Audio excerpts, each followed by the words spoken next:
quiet on the set. Here we go.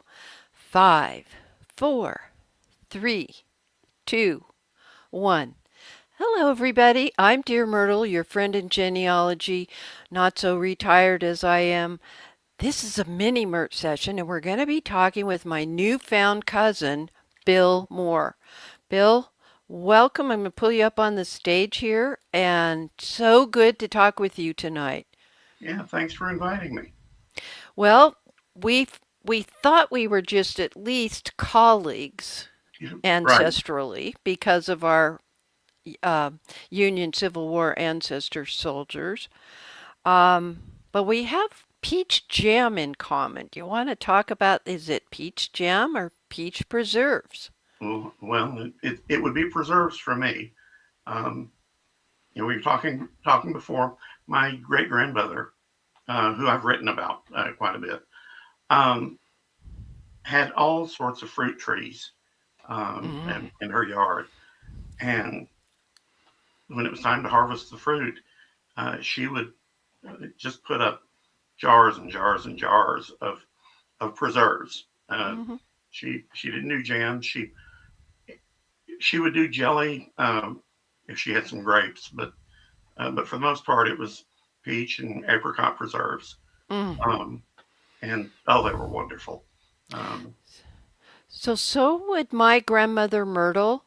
And you realize when they were born, you could get canned things, like if they were yeah, born in 1893 or something like, you could get metal cans that were not quite as nice as canned goods are now.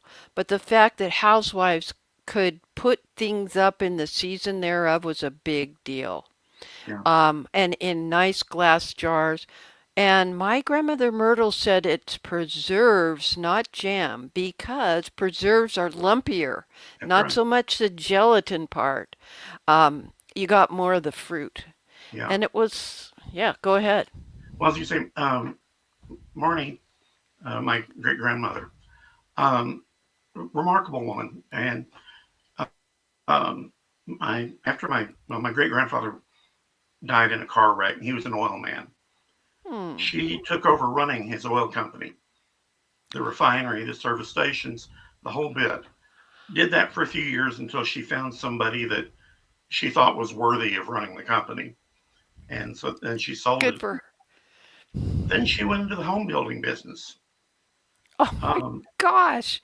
this was right at the tail end of the Depression. Hmm. And uh, the government was encouraging builders to build these small homes, 2 bedroom, 1 bath, but wanted them to put them on large enough lots that people could grow their own food. And so she did. And all the lots in her neighborhood were large. She had the largest one, and she just had the most wonderful garden. Um, we'd go down, go to visit her, and would come home with, jars of preserves, um, pecans, black walnuts. Um, Oh, yeah, it was quite an experience.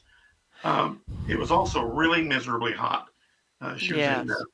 she lived in Wichita Falls, Texas. Oh, Yeah. yes, definitely. But then it had to be down south for the pecans. I don't know Oh yeah. about black walnuts, but I know pecans grow in Georgia, along that whole area. Yeah. Yeah. And a They lot of need them. that heat. Yeah. Well, we're talking about, aside from everything else we have in common, you have a very unusual ancestor because those are atypical uh, vocations for a woman. So you She got some strong genes going on. she was really remarkable woman. What was her And name? her name was Ellen Boardman. Had been Ellen Ingham.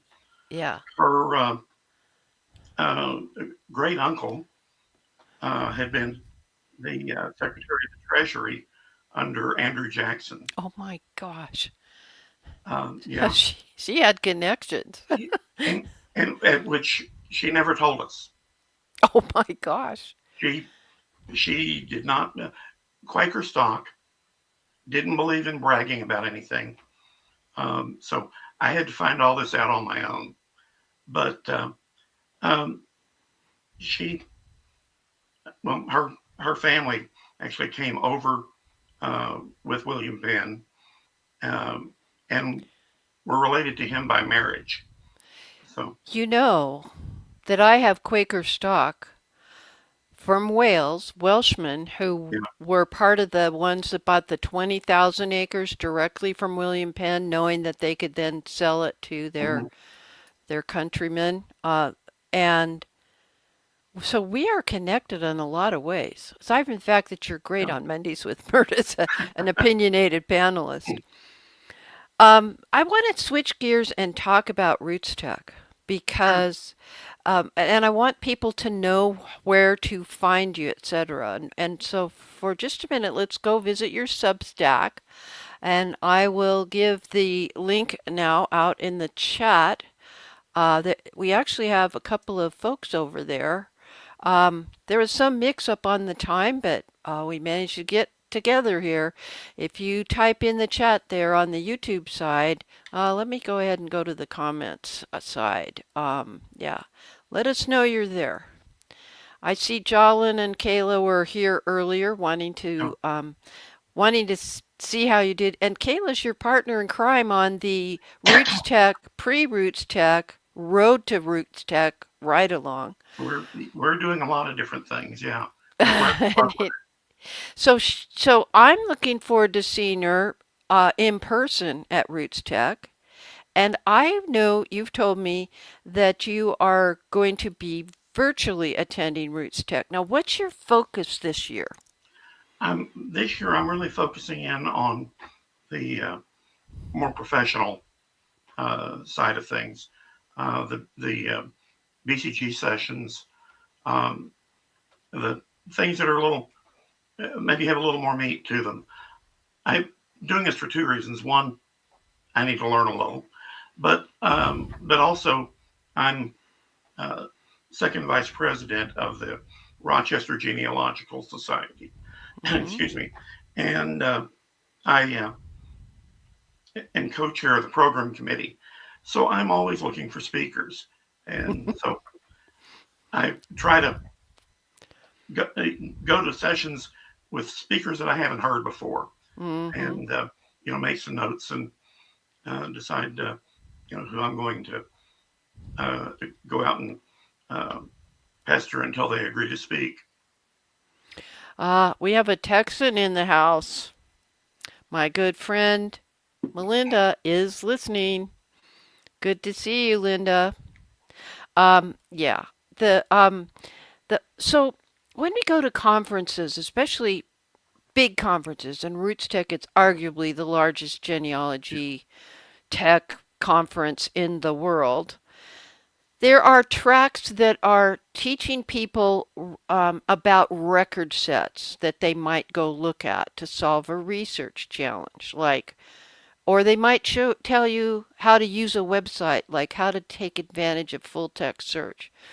But if you are doing as you're saying, you're prioritizing things where BCG, which for the newbies in town stands for Board for Certification of Genealogists, and that you want to concentrate on improving your research methodology, so you're climbing the right family tree. Yeah. Right. Um, that's a different level, and and I'm planning to do a mix, but spend most of the time in the exhibit hall at the Genia Bloggers Project in Ride Along Mhm. booth. Um, and so it's very interesting that you're planning to do that because A, you want to learn, but B, you want to become aware of who are these speakers Yeah. that are certified genealogists, and some of them are also CGL, which means certified genealogical lecturers, Yeah. and then they also have a DNA certification through that organization. And the Board for Certification of Genealogists is BCG genealogy.org. I think. Correct me if I'm wrong, Melinda. She'll let us know. So for just a minute, I had your Substack up there. Let me pull that back up for a minute. Um, Now, you and I moved to Substack or got onto Substack at about the same time last year. Mhm. And that's also when the Genia Bloggers group decided they wanted to go and have a presence there because we were noticing so much networking going on of other writers in the genealogy genre who were doing 52 ancestors, but we never knew them before. Or they were talking about what they found online at Ancestry, or that they went to the cemetery and they noticed, they were looking for one tombstone, and then they noticed, in that same, few steps each way were other Yeah. people by that surname. That kind of active um, networking and encouraging each other as writers to talk about it in your writing or podcasting like you do with Kyla, or webinaring like you do with us on Mondays with Myrt. Um, anytime we can be talking about it, well, first of all, it's fun. Yeah. We have to admit that. But but I am a better writer because there's some very gifted writers over there on Substack that I never knew before. I, and I feel the same way.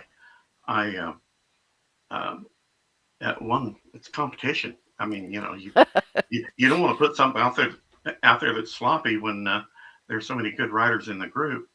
But really, just meeting all these writers and from all around the world. Um, it's yeah, it's been an amazing experience for me. Um, I very quickly after I got onto Substack found Project Ken and Barbara, Hmm. and then also Robin Stewart. And so I'm kind of in both of those groups. Um, Operate a little differently, but I get so much out of both of them, and we've become really good friends, Mm. and cousins. That is true. There's not like a competition. There No, really is a very friendly atmosphere and encouraging you. They encourage each other, etc. yeah, So thank you, Melinda. You know it's after 4 o'clock, and my brain is whatever, half fried. It's bcgcertification.org, and you know, Melinda, or that I know that. It just didn't come out right.